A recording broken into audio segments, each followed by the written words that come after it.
Instant Gateway Book Summary. Go Put Your Strengths to Work by Marcus Buckingham. In his previous books, Marcus Buckingham made the argument that focusing on strengths rather than weaknesses is the best way to get the best results from your people. This book is the ultimate application of that conclusion, which is a 6-step improvement program that you and your team can use to achieve outstanding performance. If you are a team leader, I strongly suggest that you go through this process twice. First, with the mindset of applying what you learn to yourself. And second, with the mindset of how you can help your team do the same thing. Step number 1, bust the myths. In the business world, there are myths that keep us from focusing on our strengths. Let's tackle them in turn. Myth number 1, as you grow, your personality changes. Everybody loves a good change story. But the reality is that you grow as a person, you end up becoming more of what you already are. What you are like early in your life is a good indicator of what you will be like later in life as well. The sooner you come to grips with who you are, the sooner you will be able to focus on building your strengths. Myth number 2, you will grow the most in your areas of greatest weakness. Think about your experience as a child bringing a report card home, or as an adult looking at your child's report card. Let's pretend there are mostly A's and then 1D. All of the attention is going to be on the 1D, and what we can do to fix it. So this mindset of fixing weaknesses is ingrained in our culture as soon as we are old enough to bring home a report card. The reality is that you will find growing in your areas of greatest strengths to be fulfilling and fun, and thus that's where you are most likely to grow. Myth number 3, a good team member does whatever it takes to help the team. This myth is the hardest to deal with because we are all expected to do whatever it takes to help the team succeed. However, Buckingham gives us an alternative reality to contemplate, that a good team member deliberately volunteers her strengths to the team the majority of the time. A good team is built up of people who play to their individual strengths, and of people with different strengths that complement one another. In other words, teams should be well-rounded, but not individuals. This is a concept that is easily understood and applied in the sports world, but not so much in the work world. Step number 2, get clear on your strengths. Your strengths are those activities that you do consistently well at a very high level. These are usually a unique combination of your talents, what you naturally find easy to do, your skills, what you have learned to do well, and your know-how. There are 4 signs of strength.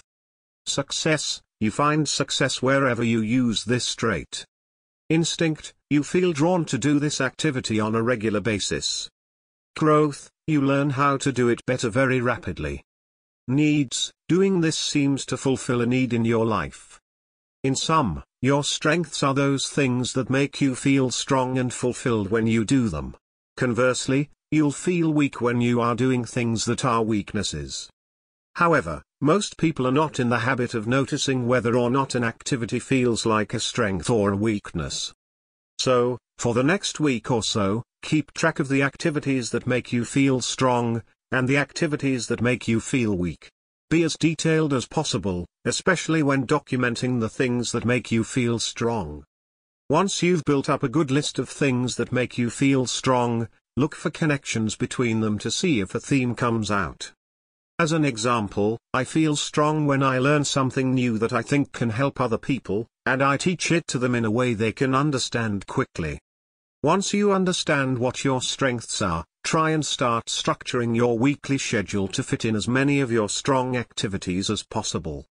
Step 3, find ways to free your strengths. Now that you've identified your strengths, it's time to move on to applying them to your job. Here, Buckingham suggests that we take a week to focus on activities that make you feel strong and avoid the activities that make you feel weak. As we go through the week, keep in mind the 4 sequential strategies we can use to free our strengths. Focus, this step is to identify a specific strength, and how it helps us in our current role. Think about how you can use this strength more during your week. Release, this step is about finding opportunities to apply your strengths in your current role. There are almost certainly places and times where you could apply your strengths, but you didn't see before because you weren't looking. Educate. This step is about learning new skills and techniques that will make each of your strengths stronger. Expand. This step is about building your job around your strengths. Luckily, most organizations are open to people doing their job more efficiently and effectively, which you can do by utilizing your strengths more often. Once you've done this for a week, take stock and figure out how to integrate your strengths into your weekly routine moving forward. This will most likely require you to spend some of your time planning your week. Find at least 2 strengths-based activities to put in your calendar so that they can't be pushed down the priority list. Step 4. Stop your weaknesses. Just like you need to be intentional about bringing more strength-based activities into your day, you also need to be intentional about getting rid of weakness-based activities.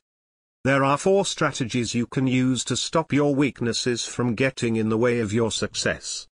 Stop. First, you should consider stopping the activity from happening at all. If nobody seems to notice or care, you are off the hook.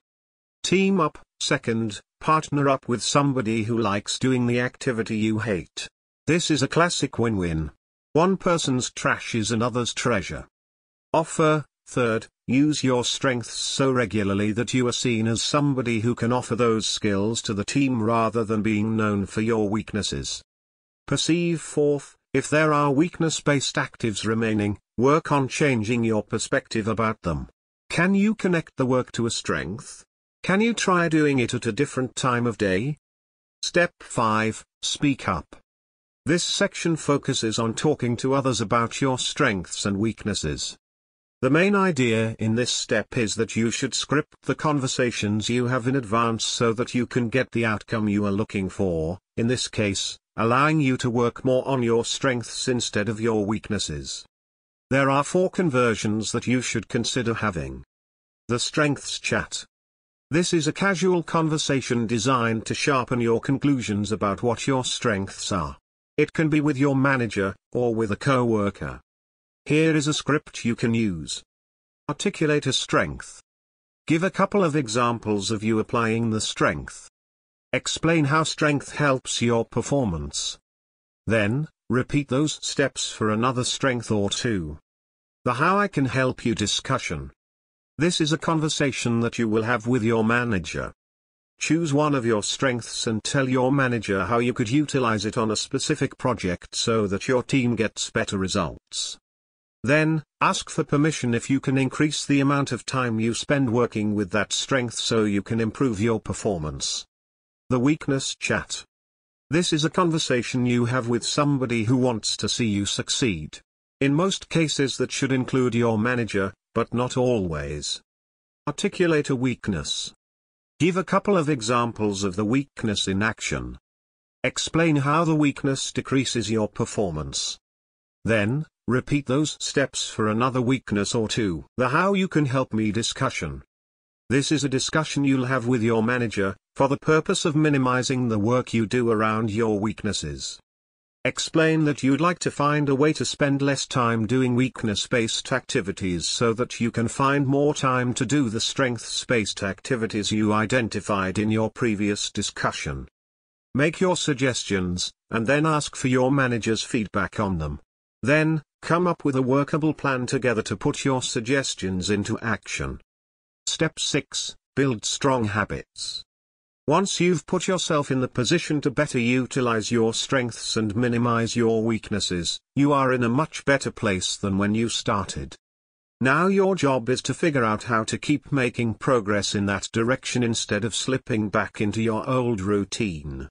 There are 5 habits you can develop in order to get there. Habit number 1, daily.